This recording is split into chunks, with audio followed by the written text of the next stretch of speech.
They are representative of neither Islam nor Hinduism. No, they are living some Hindu ideals. Therefore, they are in the syncretic interfacing good. They are definitely good humans. Are they good Hindus? Yeah, they are living some good Hindu ideals. But that's all there is to it. And which will always be a very minuscule minority. You can reconvert, then there are many places people don't even ask you your caste. All the Trivarnika functions were destroyed. Learning system was replaced with a paltry British literacy, English literacy. The demilitarization was extensively taken up by the British. Yes. They have criminalized the martial tribes and all that. They have curtailed the trade, they have all the trades. They have forced import of finished goods. That craving the society is in the right direction. The will is there. The will doesn't manifest or realize into manifest reality because Jnana Shakti is missing, which is where the maximum investment has to go.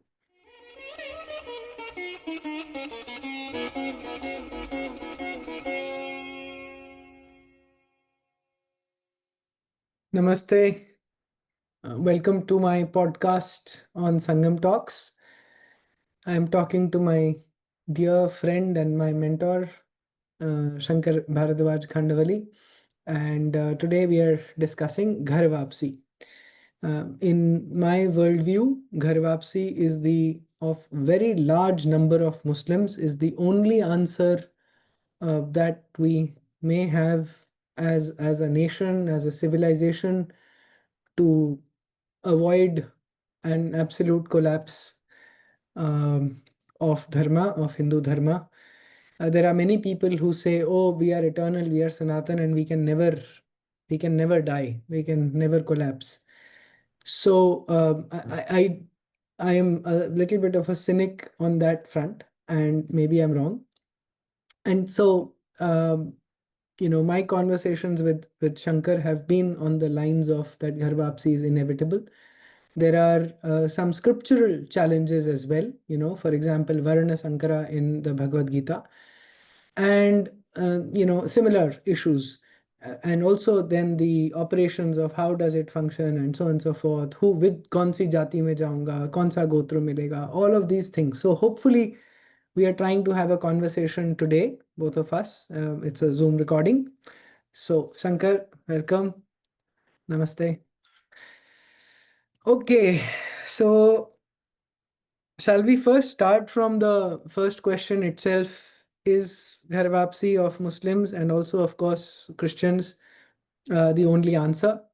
My view is that we are totally defensive with these anti-conversion laws. And background is 2016, I read an article by Sanjeev Sanyal in Swarajya magazine, which said that any society, any community, civilization which is on a deflationary mode cannot have defensive strategies like anti-conversion laws. It has to have offensive strategies, like be expansionist. So in all my Gharwapsi Hindu Rajya presentations, I'm basically saying this is the only answer. Expand from your 78% to 90%. And, so your immediate response, please. Yes, absolutely. From the shrinking phase for our civilization to be back in expansion phase, that's absolutely an indispensable step for us to be back in expansion mindset rather than shrinking mindset. And there definitely anti-conversion and all that is not only defensive, but it actually prevents a level playing field in many ways. Again, we'll have to go into the background of right to propagate and all that, but to this point, absolutely yes. And we will need to understand the universality of any civilization or its concept comes from its or universality has assimilativeness as one of the indispensable major components. Without being assimilative, you cannot be universal, non-traumatic, harmonious way. Otherwise, it becomes hegemonic and predatory. Right. So you're saying, just for my understanding, that unless the Hindu civilization is able to assimilate, it was not going to be a universal civilization. It is not Sanatan, it is not global, it is not Vishwaguru and all this that we keep Correct. patting ourselves with. Good. And that's what time tells us, right? I mean, the countless assimilations that have happened over time, Shaka, Huna, Barbara, Bahlika, Ramatha, we had gone up to Khorasan. The past that we keep gloating or trumpeting about, that we have gone this far, our civilization was so expansive and all that. All this happened with that assimilative nature, essentially. Without that, it's not possible. And assimilativeness means, being assimilative means you actually have a philosophy and ways of life that don't threaten people, that people feel comfortable embracing. Philosophically, everybody agrees that Hinduism is, all inclusive, universalist, tolerant, pluralist, all that, which is fine. But that has to be now coming out in its true form and visible. We can't say we are tolerant by living with people who are invading, right? Yeah. If we can't even control the invasive nature of the guy who are coexisting with, you can't claim the assimilativeness. Brings me to the question that I asked you in the morning. I actually went and saw, Ustad Amjad Ali Khan perform yesterday on the Sarod, and his two sons, Ayan and Aman, I believe. They both touched their father's feet. As they came on stage, they had their hands folded. Of course, they did this adab also, whatever. And they started with a Lalita, a raga dedicated to Lalita, to the Devi, and they congratulated everybody on Dussehra and Diwali and all of that. They're basically people who are only Muslim in names. They are Hindu by all their music, their tradition, their behaviors, their value systems. Everything is Hindu. It's only Yes. name Khan and all of that. But people confuse this. People say, oh, they are Muslims and we have a syncretic culture. That is why I asked you that question yesterday while sitting there. Do we have a syncretic culture? Please answer that. And I think you were about to say the same. It's not a syncretic culture. There are syncretic traditions. And there is a gray area where a lot of people belong. That's a reality. Say, okay, explain that. So let us say Abdul Kalam, your ex-president was there. There are many such people. Now, which religion they follow and how much religious they are, some might be personally following, but they are very tolerant and they don't go by the Sure. hegemonic nature of their own religions, which makes them bad Muslims or bad Christians. But that's which means that they are in the syncretic part, which is fine. But does it actually become the defining feature of what we have in this country? No, because Abdul Kalam doesn't Represent present Islam or or Muslims. knowledge of any religion, and this diversity exists. So If Abdul Kalam, you're saying Abdul Kalam and Amjad Ali Khan and Arif Muhammad Khan, they don't represent Islam or how it operates at the society. correct, and they are representative of neither Islam nor Hinduism. No, they are living some Hindu ideals. Therefore, they are in the syncretic interfacing good. They are definitely good humans. Are they good Hindus? Yeah, they are living some good Hindu ideals. But that's all there is to it. And which will always be a very minuscule minority, if you see. Mm. They will not be 20% of any community, either 20% of Hindus or 20% of Muslims. These were things over time that developed as a strategy for peaceful coexistence, Mm. right? So you have those syncretic parts or sheets in every tradition. Ramanandis have, even Nathas have, Gorakhs have. Uh, and then on the other side, you have people like Tansen, right? These are all, you can call them meaningful survival strategies rather than calling it a culture. Tell us more tell the audience and me more about why did you mention Ramnathis and Tansen? What about them is syncretic? You know the Gorakh tradition, which is, the Nathas, their Hatha Yoga, there is an inner sheath for that. Their knowledge sheath is there. Then there is a sheath that had actually faced off the worst kind of invasions. They have defended their society from Islam in the worst times. Their name is Gorakh. They came that way to protect because what was under threat, they tried to defend. Hmm. They also have a tolerant or a syncretic part where you can't even make out whether the guy is Muslim or Hindu. That sheath exists. That is one sheath out of the entirety of Natha.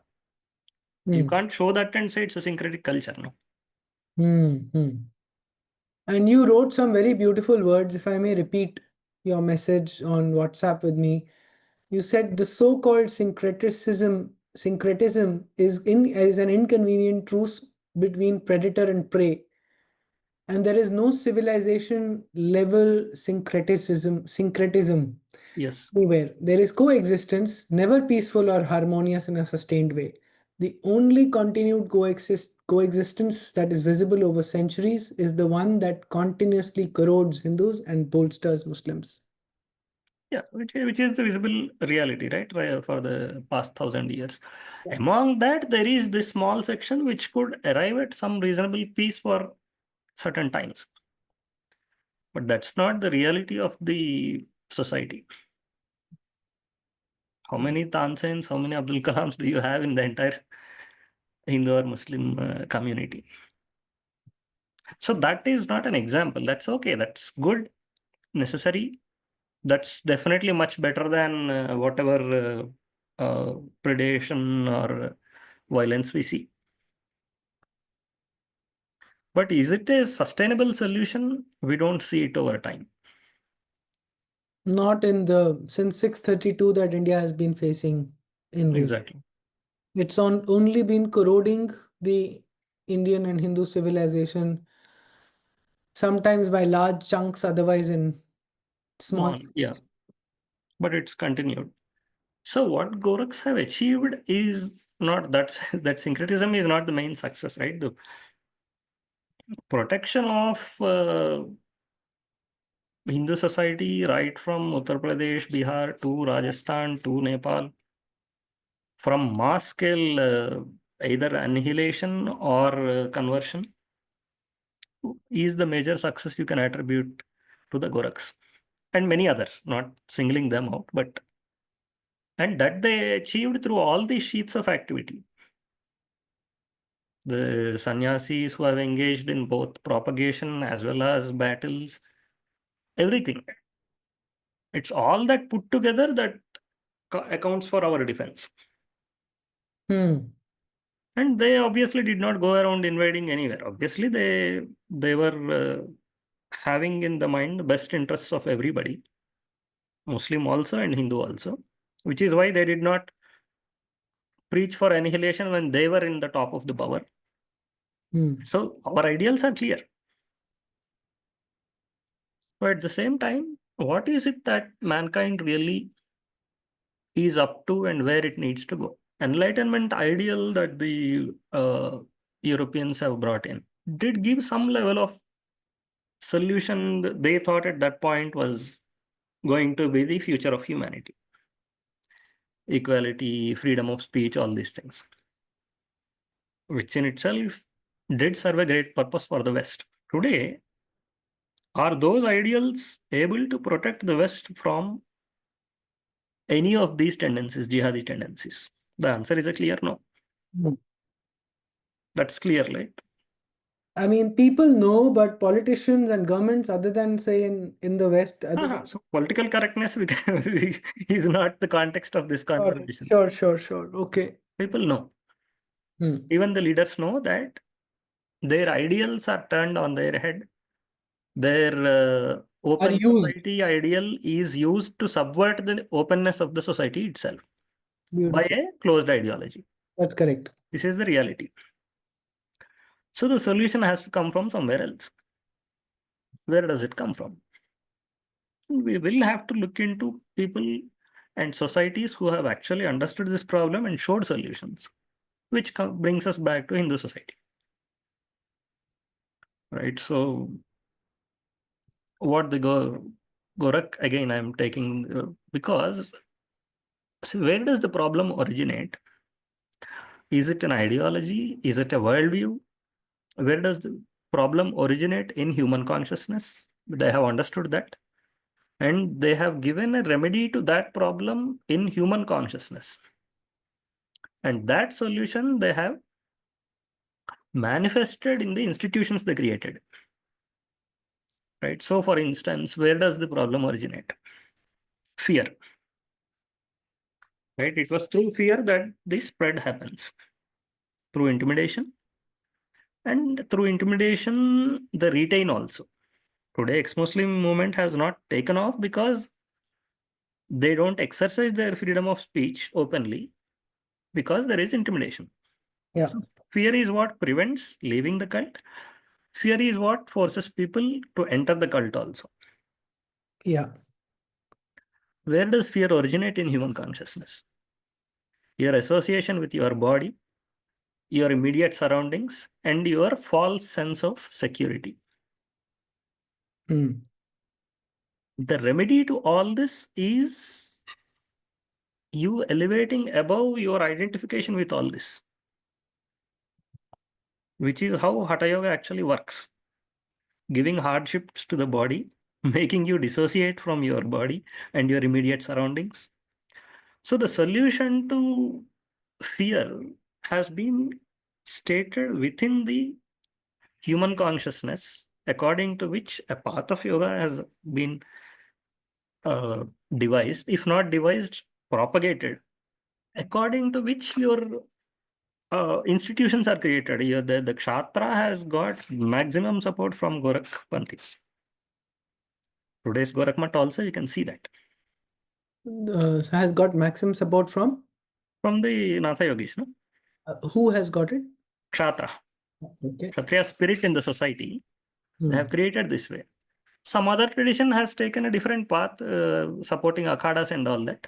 They have separated from the Mula Mathas, they have created akhadas. But Gorakhs have not done that. Gorakhs at the center itself, their innermost sheath itself has Kshatra. Not always the sword wielding Kshatra, but Kshatra by the temperament of Sattva-Rajas. Mm. Which is why I say they have found a solution in human consciousness. And that solution they have implemented in their institutions, which has manifested in the society and social reality.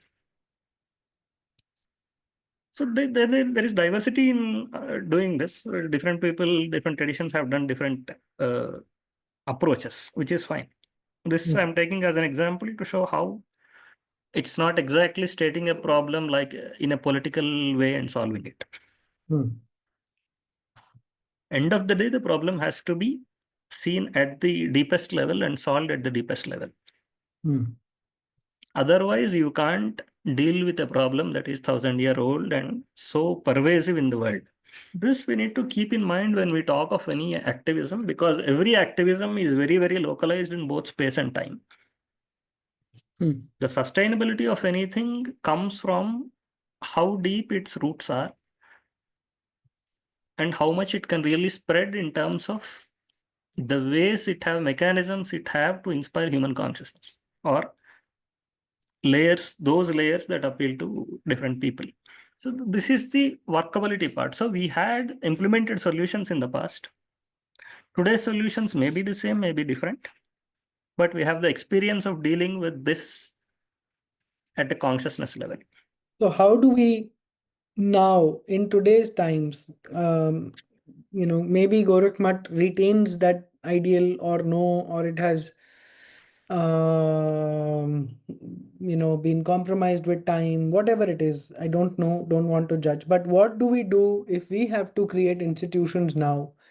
One thing I'm understanding from you, and correct me if I'm wrong, is that the state has to recognize the problem of Islam and that it operates with, fear of intimidation, both leaving Islam and people entering Islam, which is basically a scriptural thing that you will get heaven, otherwise you end up in hell and whatever else.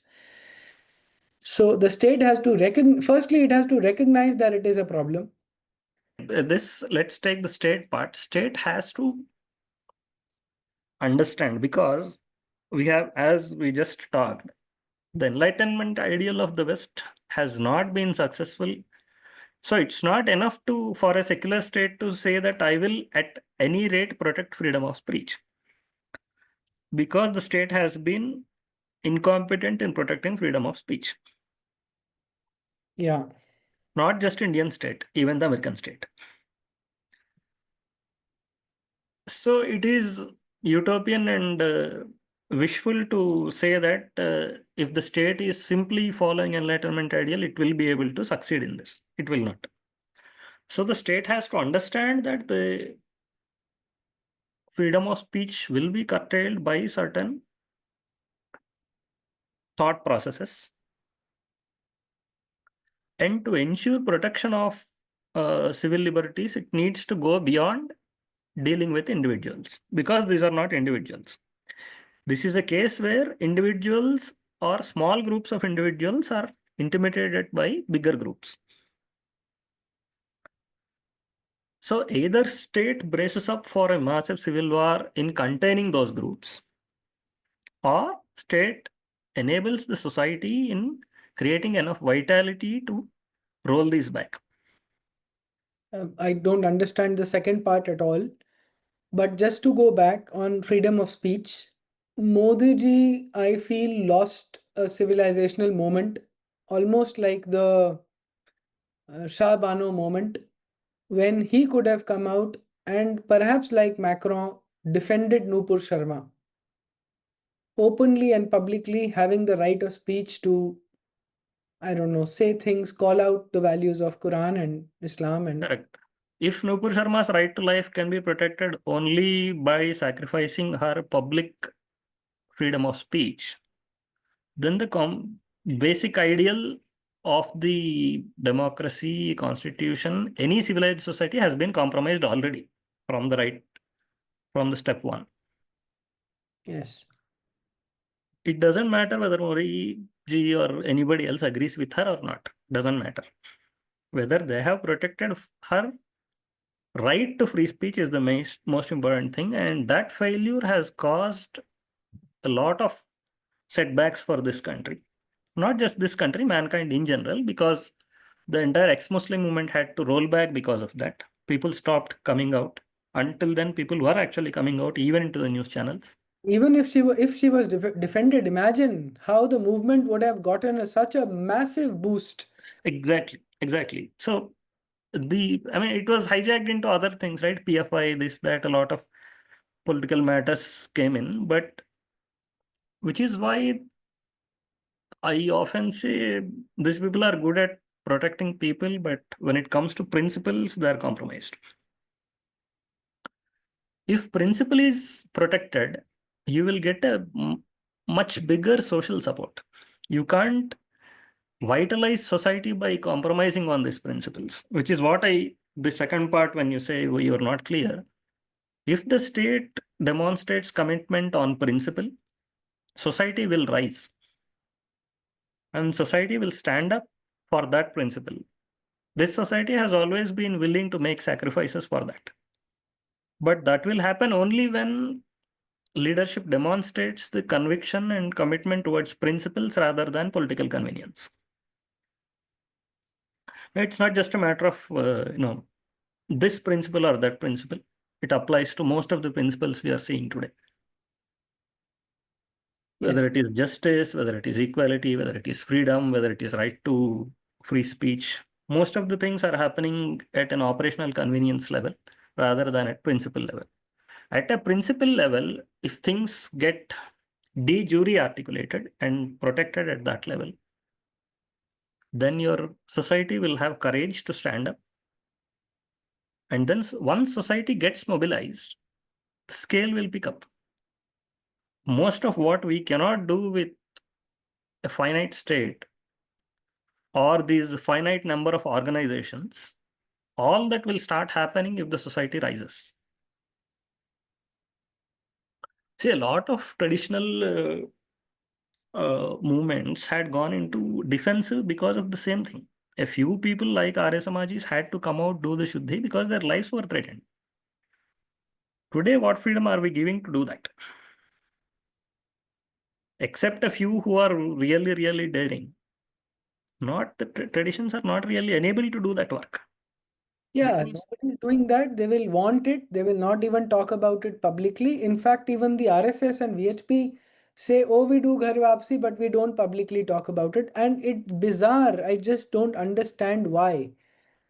What is the political repercussion and in where? And you're right. I mean, in my view, that is a principled stand. You take a principled stand, even if you have to face Qatar or whoever else and Saudi, that this is a value we are going to stand by. You yes. say Vasudeva Kutumbakam. What does that really mean when it comes to creating the Indian society? Yeah, it's fine. I mean, all your deniability, everything is all fine. Whoever does it, does it. Whoever does not do it, doesn't do it. But as a matter of principle, protecting all these is the job of the state. It doesn't matter what is the ideology of state also. All right. So deny, live in deniability, but basically allow people, the Hmm. society by standing in. But how do you do that, right? I mean, if you do not take a principled stand, including in the Global Committee of Nations, that Exactly. we are going to defend these values because they are universal values, and that we are not going to allow values based on fear of intimidation. Exactly. Okay, then the Islamic nations will take exception to this, and that has been the right. In this case, they capitulated because of Qatar, some tiny irrelevant nation which gives us I don't know how I much. mean, it's fine. We don't know the amount of threat that is there, but it doesn't really matter. If you are principled, you are principled. You will Your stand principle, for it. right? So we should have stood by it. See, In the Committee of Nations, you now get this party, how did it come into power without the sacrifices of countless people who stood for principle? It's that way that the organization came into power, right? So that's no argument at all. so coming And back. in fact, this is a country which has our Indian state has represented in United Nations that freedom does not mean freedom only of Abrahamics, right? They have openly said that it means freedom for everybody. They just would have stood that value. I think our external affairs minister did say this in UN. Yeah, something like that. Yes, I know. India has time and again emphasized that combating religiophobia can never succeed if it continues to be exclusionary and remains restricted to one or two religions only, while completely ignoring the rise in hatred and discrimination against non-Abrahamic religions, including Buddhism, Hinduism, and Sikhism. And on 18 June, a couple of days ago, and on the very day we commemorated the International Day for Countering Hate Speech, we saw yet another tragic example of this against the Sikh religion, this time in Kabul, Afghanistan. The Gurudwara Karte Parwan was attacked, desecrated, and damaged. We condemn in the strongest terms this cowardly, dastardly attack where lives were tragically lost. It's time the UN member states condemned hatred against non-Abrahamic religions as well and stop from being selective in combating religiophobia. There cannot be double standards on religiophobias if you truly want to combat hate. So coming back, you were saying that the enlightenment ideal and its um, push for freedom of speech, democracy, equality, whatever, has not given solutions to counter the jihadi problem or of the jihadi problem, which is Any also closeted ideology, yes, it has failed to give a solution to. them, because they are going on corroding every ideal and every nation, every civilizational value, Yes. eroding it consistently and unstopped. Yes. Okay. And unabashedly, they're open about it actually. Yeah, they are. Okay, so coming back to solutions then. So given that we, Indian sorry, answer, the Hindu you're answer, saying, the Indian answer, the Hindu answer. huh? The- So to the fundamental consciousness challenges that are thrown by these by the closeted or exclusivist cults. The solution has been from our side that you identify its source and then embolden the society by training its consciousness beyond that level. So the fearlessness, when it was imparted into the society took matters into its hands. It has spawned so many traditions, so many armies that had handled the problem. Of course, not entire society will do, a small part of it will do, but the general consciousness, that rise will be there. Today, as you said, it is the Indian state that is the main hurdle, because Indian state is consistently failing to give that confidence to the society. That society should rise, and then the state is going to aid the society in that direction. The second, obviously, is, like you said, what exactly is it today? How do we state the problem today? Is it simply still the same fear and all that, or is there something else also? Because post-enlightenment ideal, things are a bit more complicated. Because our own society, is it so cohesive today as it was back then? Does it have the vitality to absorb all the assimilated elements or absorb new elements and assimilate? Historically, we had done that. But 200 years of British subjugation under the British, the feudalism, then breakdown of society into dysfunctional pieces, integration of the internal elements itself has become a daunting task for us. And that integration has been actively blockaded by the Indian state by creation of OCBC SC/ST ladder. So the Indian state has actually sown the seeds for conflict in Indian society rather than harmony in Indian society. You don't see today the kind of cohesion you had seen underway, let us say Shivaji or Rana Pratap, the way so many groups came together and fought shoulder to shoulder any invader. That's not happening today. The internal conflict is too deep, and the conflict is deepened by the design of the Indian state. So that definitely a good design of Indian state is an absolute must. But that's one thread. But the other part of it is acknowledging that today's vitality of society is not as high as it was earlier.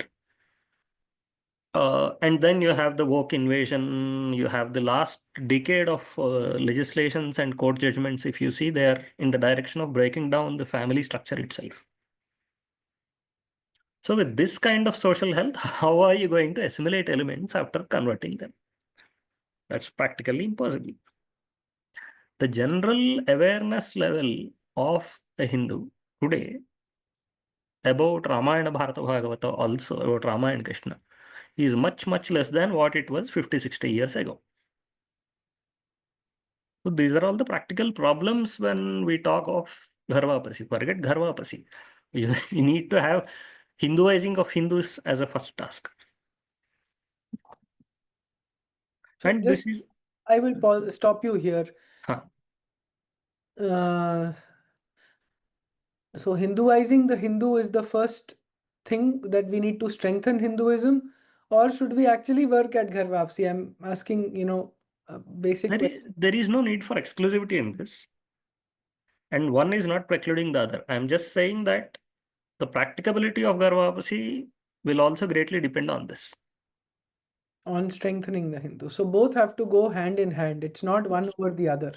See, The work on the state has to happen, vitalizing society has to happen, this also has to happen. all at the same time. The full spectrum has to happen. This is a big society. You have to work everything. The reason I'm bringing this up is because I had the chance of meeting one Shankaracharya, actually I'll say the Puri Shankaracharya ji, in 2019 if I remember. And I had written a letter that आप please appeal करिए घर वापसी के लिए. So उन्होंने बहुत डांटा था मुझे, फटकार के भेजा था कि तुम जैसे लोग समाज को तोड़ेंगे, मतलब if you do this. Because he is worried about the vitality of Hindu society as it stands today. He is a man of inner sheath and he sees how badly the health is affected today. And which is appropriate position for him to take. The outer sheath people should not take that position. Outer sheath is he's the Shankara Matha, just for people who are seeing The it. innermost sheath is where Shankara Mathas come, right? The Veda and Vedanta, all that. And then, so around that you have another sheath. You have the other Agama associated Mathas and all that. Then you have their outer sheath, which is your, let us say if Gaudiya is the inner sheath, ISKCON is its outer sheath. Shaiva Siddhanta is an inner sheath, Isha is an outer sheath. So every inner sheath has an outer sheath, which is more active in the society. So that way we set the expectations correct. What to expect from where. Shankar, just help me here. Where do the Hindu Dharmacharya Sabha stand in your view in terms of the sheaths? It's an umbrella organization, right? It's not limited to any sheath. Okay. Of also both inner sheath and outer sheath? Or is it largely? Yeah, all will be there. As far as I understand, anything that is long-standing will be there. Okay. They're not taking organizations into consideration. I think they are only looking at Sampradayas. Okay. Okay. But I think they will be respectable for all these, right? Because these organizations have an inner sheath, which is in turn in the Dharmacharya Sabha, right? I mean, Gaudiya will be there. the reason I was asking is because we talked about them. If they are to take a stand, I mean, would they be able to take a stand as an association of mathas or sampradayas across the entire spectrum? Are they going to be able to take a stand? Because you said that the inner sheet taking such a stand is unreasonable ask, is an unreasonable. Yeah. So this is an umbrella organization. It's not even a Sampradaya, right? It is a Sabha. And the so, Sabha can definitely acknowledge the need for both. got it. Even though there may be the inner sheath members, if you like, lack of a better word, They may not be active in it, they may correct? not be active in it. Okay, very good. Brings clarity to me. Okay, so I think all the inner sheath organizations understand the need for it. It's just what they are saying is it's not correct. Because of the current health, your assimilation will suffer. sure. Or now let's stay on this point of assimilation. Or are they simply saying that assimilation is an absolute no-no because Krishna said this in Gita I chapter? don't think anybody said that. Nobody said that. But you know, I sent you a shloka that somebody sent me, and I will open it for the audience here. No, so okay, before we get there, a Yeah, perspective, bit of perspective, right? So see, this was a society, that's the reason we came from the remote past, Shaka, Huna, Bahlika, Barbara, Ramata. You see, so many people invading you. Today, none of those identities are visible. that is correct. You don't even know what the religion was. You don't know anything. But some of their practices were assimilated. Today, we still see some of those incoming practices. And all of them got assimilated. Genuine assimilation happens that way. But over time, the groups that were thrown far away from the center have risen steeply because of invasions. Groups that So, are thrown away from the center. Say, so your assimilation became more and more difficult as time progressed. And it had to, not to, there are many factors, but take the Islamic invasions. See, factor one is a lot of people don't understand the civilizational aspect. Civilization not just means ways of life. Your urban rural setup. The Muslim urban system is heavily elitist and urbanizing centered. The Grama, Nagara, Patana, so the urban rural, the port town or the forest burial, our natural geography mapping in tradition is very ideal. And it does not force any judgment of any part of life or any style of life. So your tribals, your forest dwellers, everybody was living their life without any invasion. The centralized urban system basically invades everybody's life as it stands today. It has a judgment to make about everybody. And this started not under the British. This started under the Muslim urbanization. So the sanitary system they created, the urbanizing they created, the slave groups they created, the menial jobs that so many people had to take up because of this urban system. I'm not following here. Are you saying that they were the first to urbanize us? No, we were. No. Their urban system is different from our urban system. How is it different? Our urban system does not make a judgment about the forest dweller and trying to integrate or oppress him. Okay, trying to integrate or oppress him. Okay. The Hindu urban system just was there.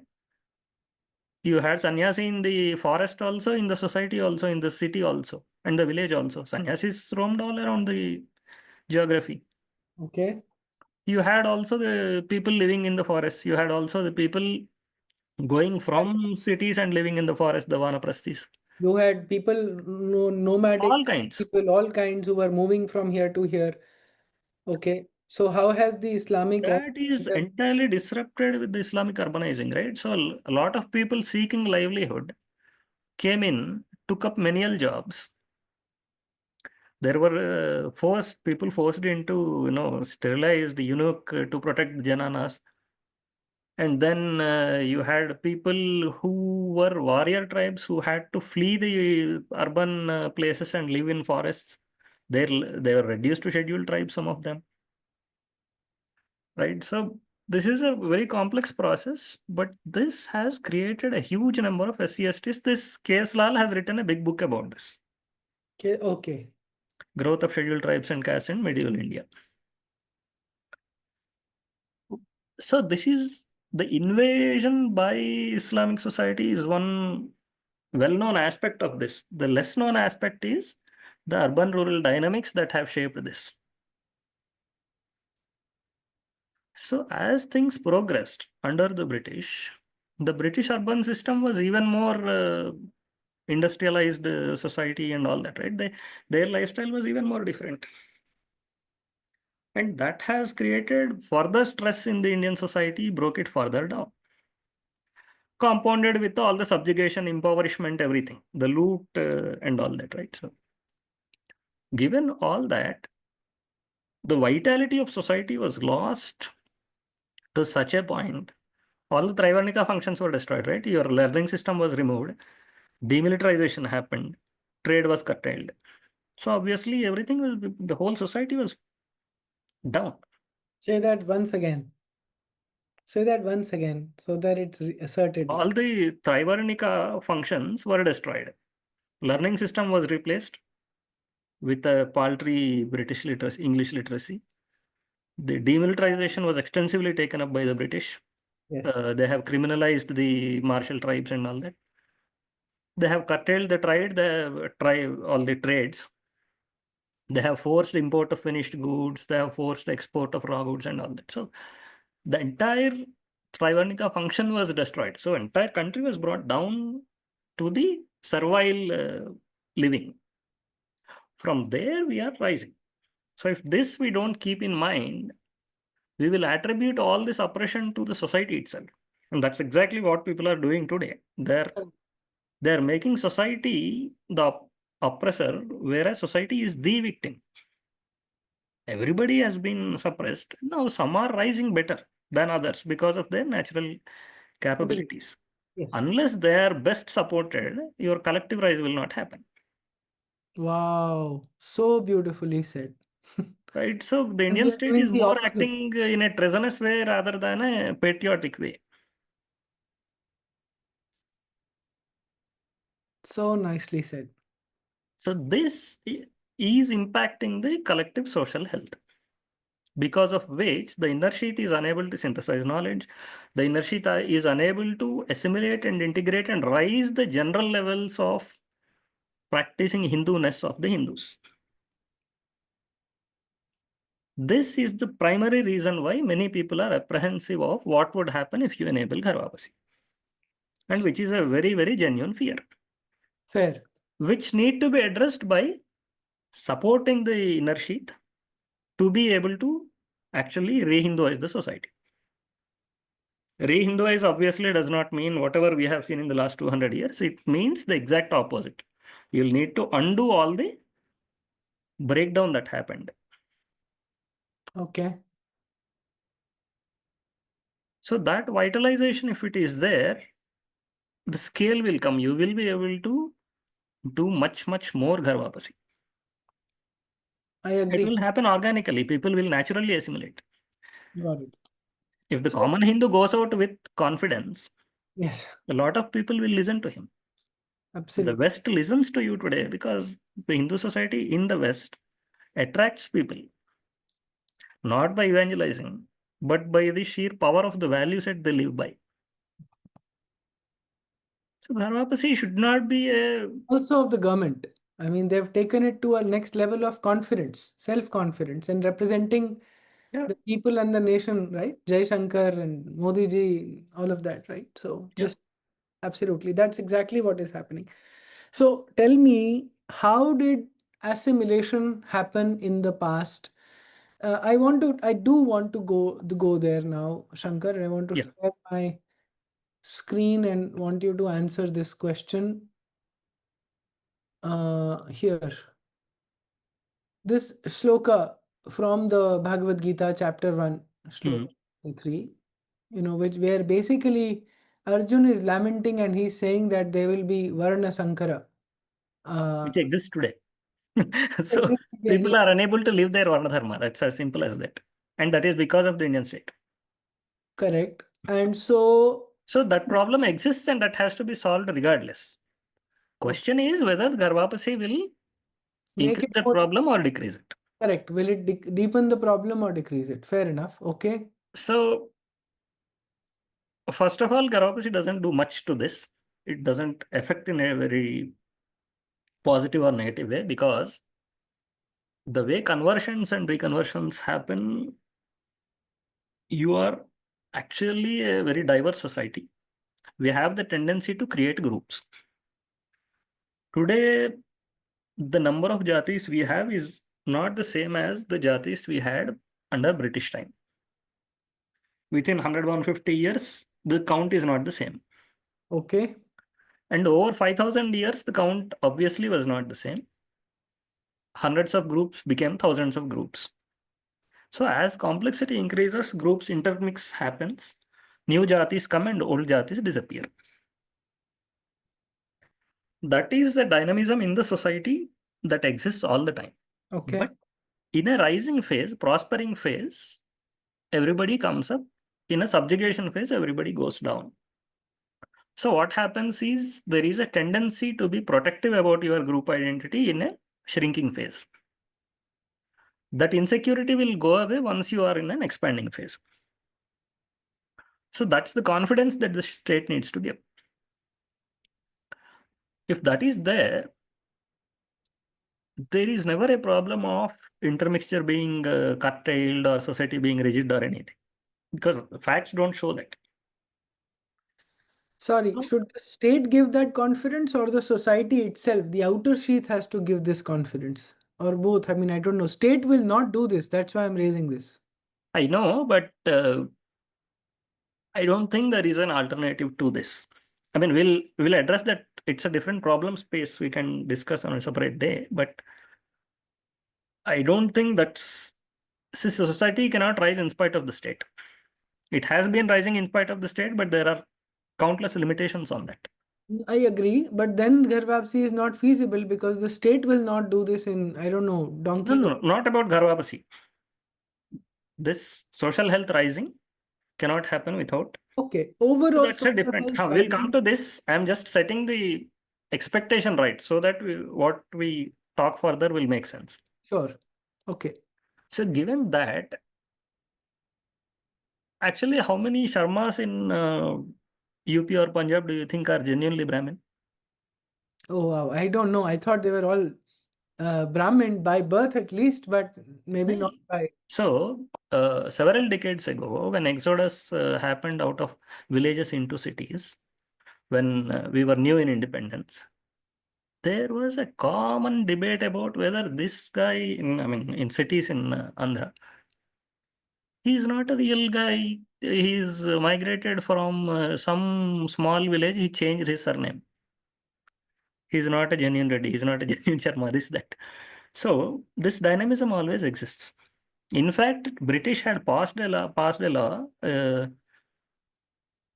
stopping this mobility of castes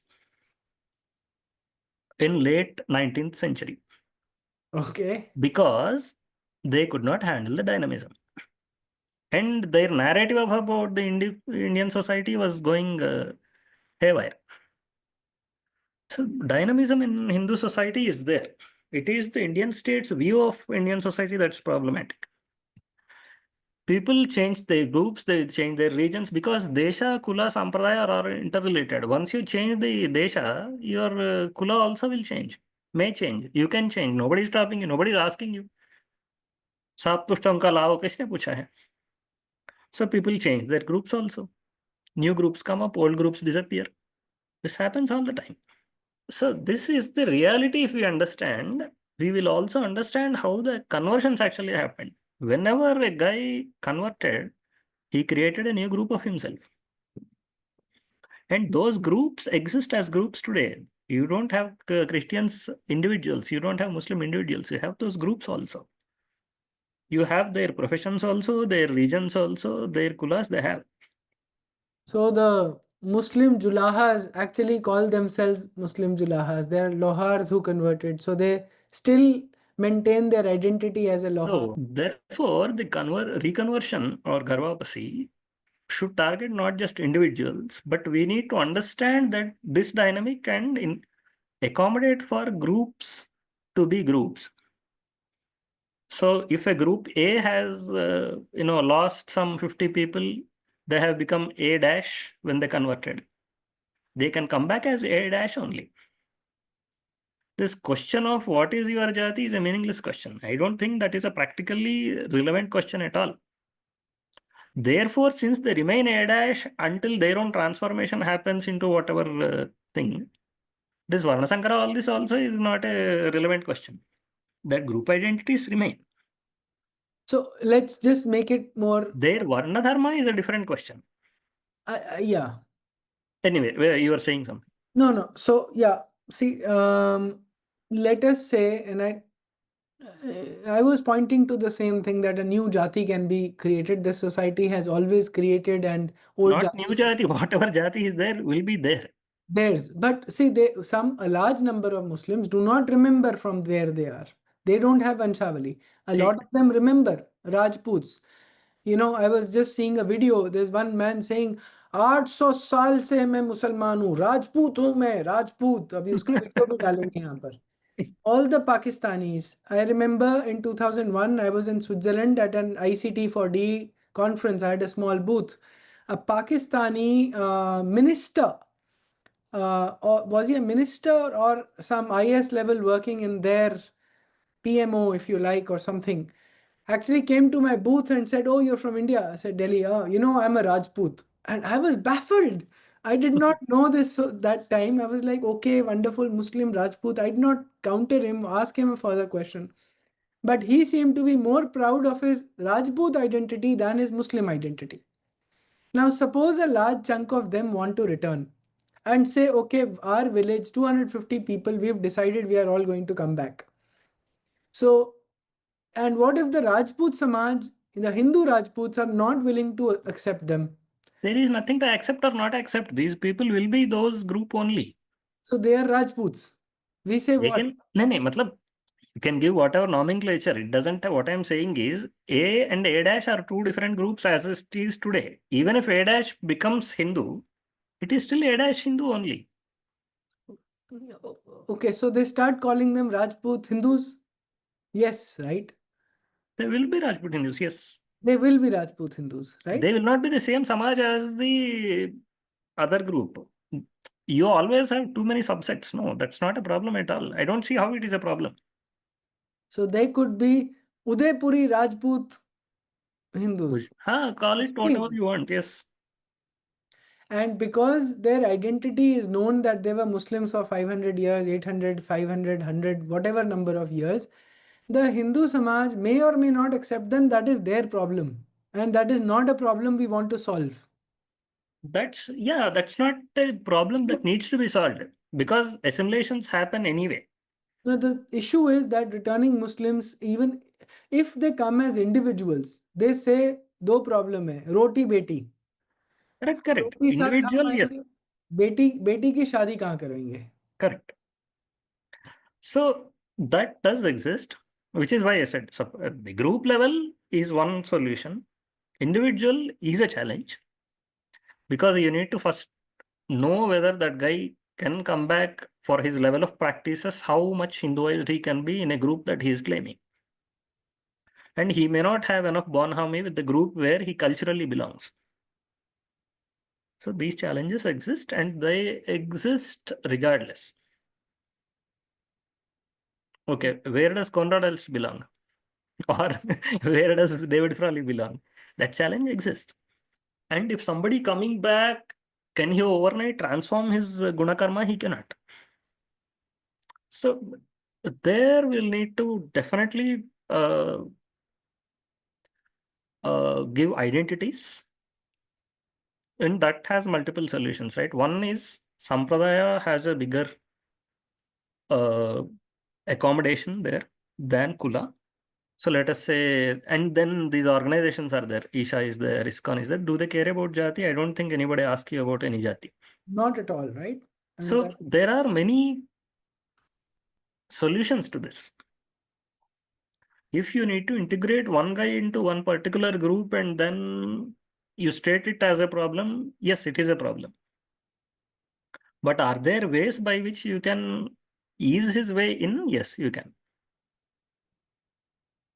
You can reconvert, then there are many places people don't even ask you your caste. Yes, it matters to the level which, whether you are Upavita or not, whether you have a cultural practices, vegetarian, non-vegetarian, all these things definitely matter. And there definitely people have to look for what is culturally closer to them. But each organization, each main sampradaya will have some outer sheath like that where people can start belonging. so is it not the best answer that, because we have a diversity of sampradayas, that they actually somehow find the mechanisms of returning groups or individuals and say, Yes, we will take care of them? yes, exactly. Okay. Which is why I always said, see, there is nothing like coming into Hinduism, right? You come into some Hindu sampradaya. There is no Hinduism like religion. Correct. One umbrella where I come and then today I start reading Bhagavad Gita, it's done. It's not, There's there no is no Hindu baptism. there is no Hindu kalma, there is no Hindu baptism.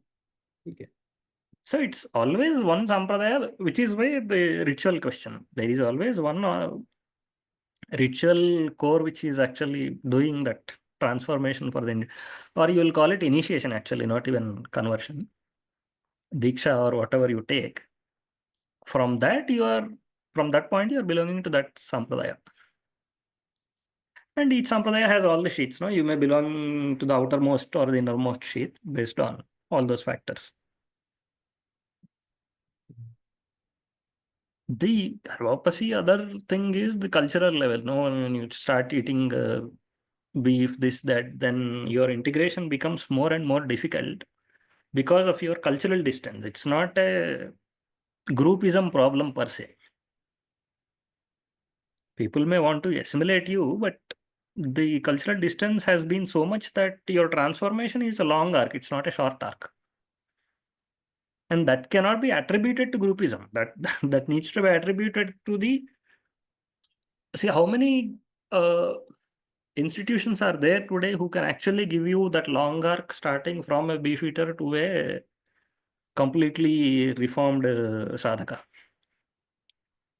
That level of leisure should be there in the society also to do that kind of, which is where the vitality question comes.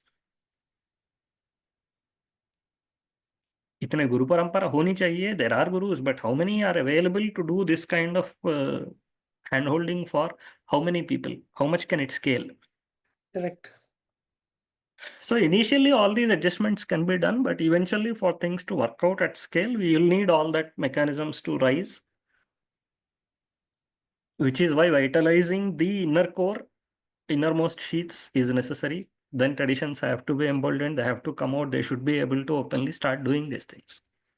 Maybe you can answer this theologically, Shankar. This is an old problem, and constant banging into each other within even the very small right-wing group or a dharmic whatever group that we have here. Mhm. Why don't we address this? Is Varna birth-based, or is it Guna-Karma based on what you do? Yeah, this is so technically speaking, this is an artificial dichotomy people have created Okay. because Guna-Karma is the algorithm Guna-Karma is the algorithm. and it is a very complex algorithm.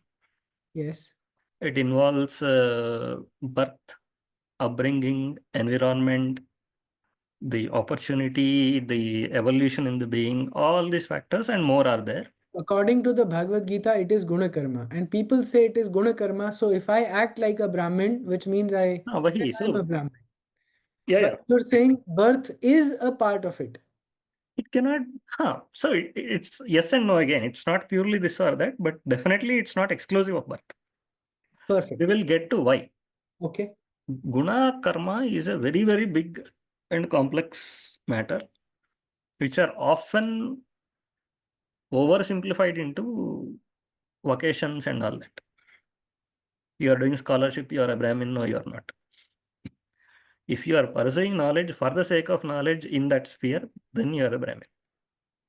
Otherwise, most people don't do it. Yes. And Brahmin is usually in shortage. It's a minority because Shuddha Sattva is extremely difficult to manufacture. And in the last 200 years, there has been extensive efforts to destroy the Sattva Guna in the society. We have been rendered tamasic. And that is a observation Vivekananda Swami also made. We have become tamasic. His causation may be right or wrong because his understanding of history of those 200 years and all that, it's a different matter. It's a matter of understanding of history, but it's a absolutely right observation that Sattva-guna has been destroyed. And from that, tamas, the society had to rise and it is trying to rise. When somebody says sattvic and tamasic, it's not something that a quality you can transform in 5 or 10 years in a human life. It happens over thousands of lives. Therefore, practically somebody having a tamoguna, becoming a sattvic person in that lifetime, you can rule it out as a possibility. It is an extremely small possibility because, see, 140 crore people, 3 gunas. How much do you think transformation can happen in one lifetime? The rare cases is a sandhi, basically. From tamasic, you become tamasic, rajasic, and then that journey happens over hundreds of life. You don't switch over from tamas to rajas in one life. This overlap itself, which is why the varna itself, every varna is overlapped varna. No, there is no varna associated with a single guna per se. Okay. Because let us say take a Vaishya. He is Rajasic, Tamasic. Correct. More prominently Tamasic. From there, your journey can be to very less Tamasic and more Rajasic, which will give you more and more Kshatra tendencies as you go. Correct. And this is over several lives. Over several lives. And so, because of over several lives, and this is where... Which is why people practically take it as by birth. Which is why people practically take it by birth. Okay? Yes. And that is not... That is going by Guna Karma. That Guna Sanchaya will be like that for that lifetime. Unless there is some exceptional case. I don't understand. Say that again. That Guna combination will be there for that lifetime. With minor evolution, a very small, minuscule evolution in a given lifetime. So a Brahmin born to a Brahmin family is likely to be a Brahmin in Guna Karma. No. there are two different factors. Okay. If by guna, if you are talking of varna purely by guna also, your guna will come by birth and go by birth only, go by death only. It will not even go by death, you will take it forward. So when people say this comes by birth, they are right in this sense. There is the second aspect where if somebody is born in that family, will he be naturally sattvic? This question has multiple answers. Yes, in theory, not necessarily. But what is the algorithm to decide that? Take the case of Dronacharya. Yes.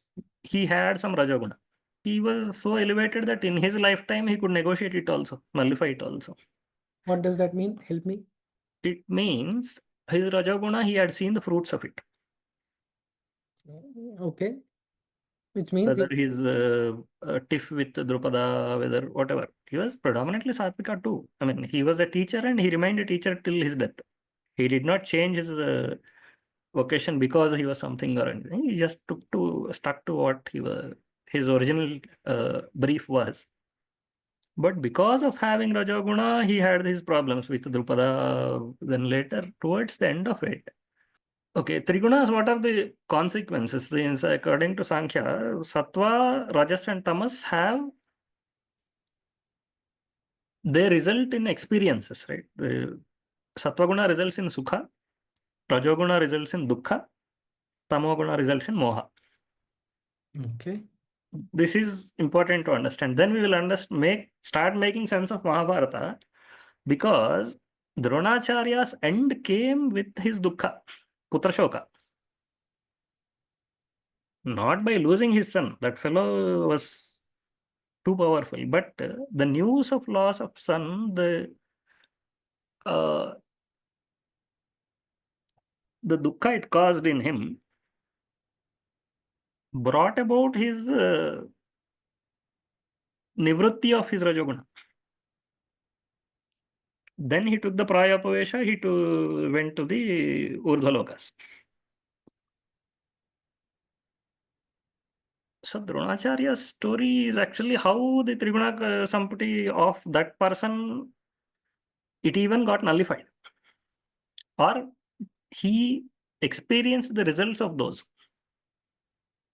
And then his transcendence was made possible by that.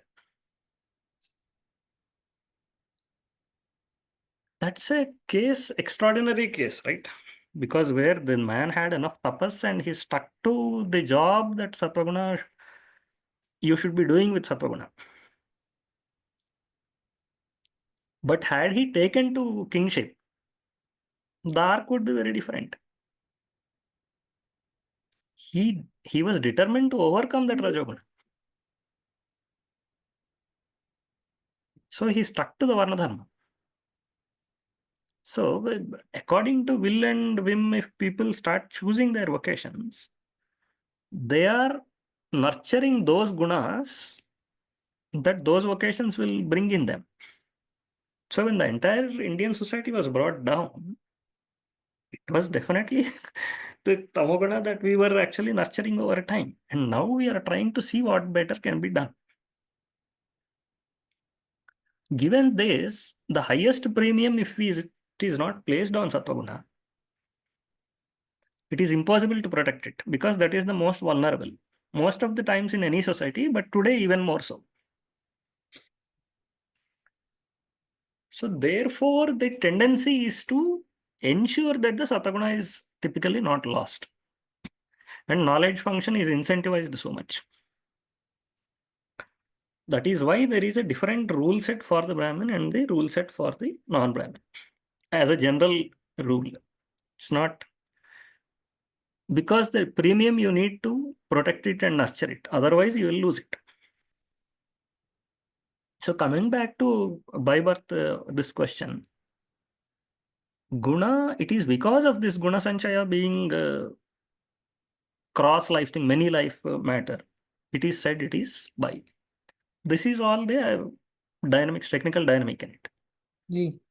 The third point I was trying to make, I forgot, was according to this, the samskara is decided.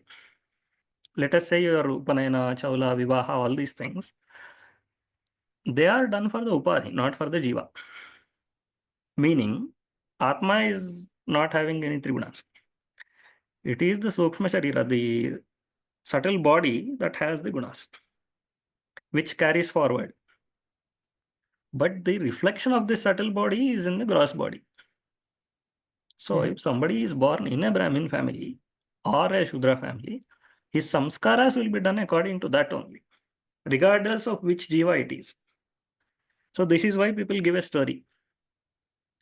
One Brahmin guy, he enters the body of a Kshatriya. And then some rituals happen, that fellow is given all the Kshatriya samskaras. Then this fellow starts objecting. Dude, I am a Brahmin. I came into this body, you have to treat me like a Brahmin. Then they say nothing doing. It doesn't matter what it is. This Upadhi is a Kshatriya Upadhi. The samskara will be for this only. Upadhi is the body. Body. So the rule is clear. And the rationale is also very clear. Because you are trying to transform the body from this guna to a better guna. Or transform the subtle body. Okay, fine. Subtle body is a the body is a reflection of the subtle body Subtle body is undergoing the samskara through the gross body only. to the gross body. You are doing the tapas yoga that you are doing with this body only. Beautiful. So the logic is there. And it is, Shastra is very clear in that, why it is doing that way. The problem comes when you are complicating this with all the socio-political dynamic. Okay. No, the problem also is, I mean, just allow me to say this, and I'll apologize in advance, but for reducing the conversation, what I'm trying to say is that people who are born Brahmins, for example, many of them have nothing which is Brahminical about them. Brahminical, even a normal human being order. No, which is precisely my point, right? When the whole society is brought down into tamasic level, what are the steps we are going to take today to ensure that our elevation happens? I get it, but where is So we need to state the problem right. No, I get that. I'll give you the causation also. Mm. Take the two prominent cases where this problem is the deepest. Okay. Maharashtra, Uttar Pradesh. It is those two Brahmins who had actually taken up from knowledge function the military, the trade, the feudal functions also. And it is that which is causing the most heartburn. But was there alternative in the society? No. These people had to do it. That's why they did it at that time. Today, to blame them for it is ungrateful. But at the same time, having them do it is also bad for them as well as society. Yeah, so I will want you to explain this a little bit because people may not have context. Under the invasion, when the Kshatra function was decimated, right? So that's when the Brahmins had to take the governing and warrior roles. In Maharashtra and in Maharashtra, UP, Uttar Pradesh, much more. And Uttar Pradesh, it took the form of local mafia. Bahubali. Today, before it was the feudalists. Feudal, okay. So 300 years of what UP society suffered. See, on one hand, you had rogues like Audh, Nawab, complicated by that Nawab subordinated to the Europeans. Then the local jihadi problem. Then they were subjugated under Bengal Sultanate for some time. Given all this, they were the mainstay of defense of the society. Then, like you said, over time that became post-independence, a kind of mafia and all that, which is also a very extremely painful thing. Tragic story if you see.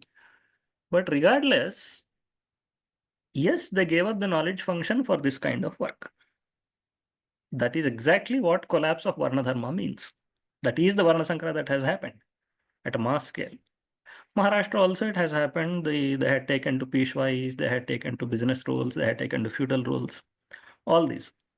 So tell me here, why does the Jivatma, the subtle body, the being, take birth in a Brahman family at all in that case? Yeah, we will get there. We'll get there. Okay.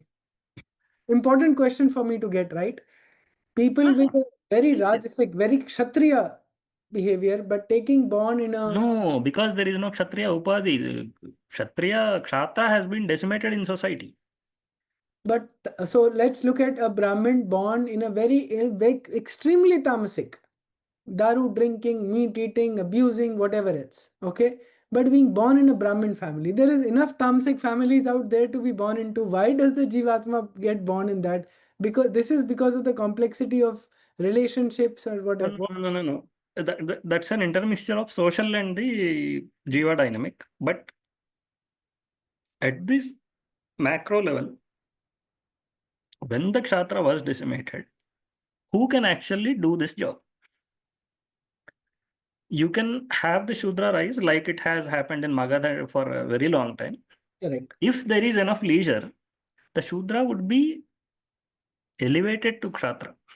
With training, he will first become a warrior, he will become a king, and he doesn't have the qualities over 2, 3, 5, 7 generations. They will get the grooming so that they will be given a Kshatra. They will create a hagiography also, the Purana also, and all that. That elevation happens. When you don't have that leisure under the invasions, the Brahma Tejas has to melt itself into Rajas. Tamas cannot overnight rise into Rajas. So that has happened. Now, it's our job in a leisurely society to recreate that leisure where from Rajas you can recreate the Sattva, which is not happening. Because knowledge function itself has been so maligned that we are not investing in Sattva Guna. Correct. Now coming to, this is the macro. At the micro level, why a Jiva takes birth in a certain family? Because its Jiva Samskara is like that. So today you see a lot of gurus saying, right? I mean, there are many Mahatmas waiting up, but they don't have good upadhis because people are all so rotten that they are not creating good homely environments where good people can be born. People with good tapas cannot be born in those environments. So to create that will be what elevating society means really. So the spiritual and social is often, this conflation happens, but we'll need separate answers for each of them. I mean, I'm trying to see, does your last point, it's very beautiful, explains a lot to me, but does it answer my question that a Jivatma born into a Brahmin family with absolutely ridiculous... Yes, because why? Because... because the fall of the Brahmin is also the nature of this Yuga. No? So, I mean, I'm not hiding behind the Yuga Dharma, but this rise and fall do happen. I'm just talking about, specific examples. I'm not talking about entire society or whatever. Macro, it has happened. Last 50 years. Macro, I see. Macro, 70 years. It's the same point, but at scale we can observe it. So many countless Upasaka families getting themselves down basically and becoming absolutely mundane, physically, morally corrupt and all that. Yes, that has happened. Is it because of the Jiva or the macro phenomenon itself driving that way? Because your availability of Upadhi and all that. So these are all to a good extent divine controlled, right, rather than individual controlled. So your environment would be like that, only then you can do it. And that environment would be like that if the flow is in that direction. What individuals can do is, like you said, the best that we can do within our capacity to create the best kind of upadhi possible for a good jiva to be born in our house. So nice. But you just mentioned something to do with divine intervention. There is no divine intervention. Sorry, this will be a deviation to this conversation. But there is no divine intervention. It is only karmic. It is just the law of karma playing out. There are jivas waiting. Nobody is intervening to say that, okay, now the society must rise, because that would by default mean that somebody intervened in the fall of society also. No, but this whole flow that we think we are doing, ultimately, if you in the causal plane, it is not we doing. It's not, there is no contradiction here. Why do you say that? Because whatever we are doing, we It's think we also are doing. divine. Yes, I know, but that is also divine. I mean, if there is no separation of the jiva from the Paramatma and the world, the frame, the triad of Paramat, Ishwar, Jiva, Prakriti. Jagat. Hmm. If there is no separation, then everything is divine. Absolutely. No, I'm not saying in that sense. In the causal sense, within our consciousness frame, it is we deciding. Yes. In the bigger frame, it is the divine flow that is overseeing the flow that is happening. What does that mean? All the rise and fall, both are happening with the divine vision only, no? But I mean, why would the divine want a fall? There is no wanting or not wanting. Divine doesn't do because divine wants or anything. Okay. That's just how it is. It is just how it is. So, which is just a matrix of karmic ideas and, times But working out. but for us to make sense of the sequence, we will need to go to that plane. Otherwise, why would the bad thing happen? That would be a natural question. That's the question, Correct. standard question most Christians also ask. Correct. So, my simple answer is that it is all karmic. It is simply a law put into force, and the Purus. You bring upon yourself what you try to do. Mm. So yeah, I mean, but the thing is, the strangest thing is post-independence that collective effort has not been towards the best result. That is simply because of, your point that the state does not have a Hindu worldview at all. It has Yes. an Abrahamic worldview. So no matter how much people were convinced that they would get Ram Rajya after 92 when they voted. After 92. Matlab, Ayodhya agitation and all that. They voted for Ram Rajya only. No, this is obviously not that. And we also understand the complexity of this transformation and how long it will take and all that. Not saying that this 5-10 years you have done, not done, a different discussion, but that craving the society is in the right direction. The will is there. The will doesn't manifest or realize into manifest reality because Jnana Shakti is missing, which is where the maximum investment has to go. Ooh. Beautiful part to end the conversation. The Jnana Shakti is missing. They don't even know. They don't have the worldview, and they know there's nobody to actually tell them the worldview that we need to have. What is the right thing to do? Yes. Wonderful. I have all my questions answered. I will watch this conversation again once it's up and see if more questions come, or if, as an audience, you have questions and confusions, please post, argue, ask, and then maybe we can have a Q&A, an open Q&A with Shankar, or on your behalf with your questions, I can have a follow-up conversation. Thank you so much. Shankar, thank you so much as always. I can't tell you how blessed I am to have you as a friend. Come to you. Namaste. Namaste.